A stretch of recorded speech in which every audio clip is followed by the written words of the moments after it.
দৃশ্যটা দেখে কি ভোটের কথা মনে পড়ছে? এটা রংপুরের তারাগঞ্জের একটি ফিলিং স্টেশনের দৃশ্য। জ্বালানি তেলের তীব্র সংকটে পাম্পগুলোতে চলা বিশৃঙ্খলা থামাতে এবার নির্বাচনী ফর্মুলা কাজে লাগাচ্ছে উপজেলা প্রশাসন। একই ব্যক্তি যাতে বারবার তেল নিতে না পারেন, সেজন্যই চালু হয়েছে আঙুলে অমোছনীয় কালি দেওয়ার এই নিয়ম। তবে শুধু কালিই নয়, শৃঙ্খলা ফেরাতে এবার যুক্ত হয়েছে প্রযুক্তিও। এখন আর চাইলেই যে কেউ পাম্পে গিয়ে তেল পাচ্ছেন না। প্রতিটি মোটরসাইকেলের রেজিস্ট্রেশন নম্বর ও চালকের এনআইডি যাচাই করা হচ্ছে একটি বিশেষ ওয়েব অ্যাপ্লিকেশনের মাধ্যমে। সেখানেই সংরক্ষিত থাকছে কে কখন কতটুকু তেল নিলেন সব তথ্য। খুব সুষ্ঠু পরিবেশে তেল পেয়েছি, 500 টাকার তেল পেয়েছি।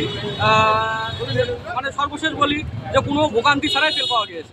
খুব নিরিবিলিভাবে কোনো ঝামেলা ছাড়াই তার আঙুল দিচ্ছে, কালি দিচ্ছে আর তেল দিচ্ছে, কোনো নিরিবিলি ঝামেলা ছাড়াই তেল দিচ্ছে।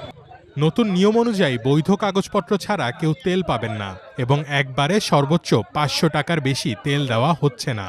এমনকি রাজনৈতিক ব্যক্তিদেরও পাম্পের ভেতরে প্রবেশ না করে বাইরে থেকে সহায়তা করার অনুরোধ জানিয়েছে প্রশাসন। প্রতিটি পাম্পে একজন করে ট্যাগ অফিসার পুরো প্রক্রিয়াটি তদারকি করছেন। একটি মিটিং করেছি। মিটিং করে আমরা সিদ্ধান্ত নিয়েছি যে আমরা বৈধ কাগজপত্র ব্যতি রেখে জ্বালানি সরবরাহ করব না। এর পরিপ্রেক্ষিতে তারাগঞ্জ উপজেলায় আমরা আজকে মনিটরিং কার্যক্রম জোরদার করেছি। আমাদের সঙ্গে হাইওয়ে থানার পুলিশ রয়েছে, উপজেলা পুলিশ রয়েছে এবং এক্সিকিউটিভ ম্যাজিস্ট্রেটরাও মাঠে মনিটরিং কার্যক্রম পরিচালনা করছেন। একবারের জায়গায় 2 বার বা 3 বারও তারা এই তেলটা নিতে আসছেন। তখন আমরা করছি কি বিভিন্নভাবে তাদেরকে অমোচনীয় কালি দেওয়ার ব্যবস্থা করছি, অথবা তারা যাতে ডাবলিং নিতে না পারেন সেই ব্যবস্থা গ্রহণ করেছি। এজন্য আমরা একটি ওয়েবসাইটও ডেভেলপ করেছি, সেখানে আমরা রেজিস্ট্রেশন প্রক্রিয়া রেখেছি। এর সঙ্গে আমরা আশা করছি যে এখানকার মানুষজন অতিরিক্ত বা 2 বারের বেশি বা একবারের বেশি এটি নিতে পারবেন।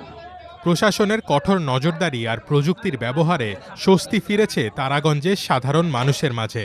কৃত্রিম সংকট আর দীর্ঘ অপেক্ষার দিন ফুরোনোর আশায় এখন পাম্পগুলোতে ফিরছে কাঙ্ক্ষিত শৃঙ্খলা।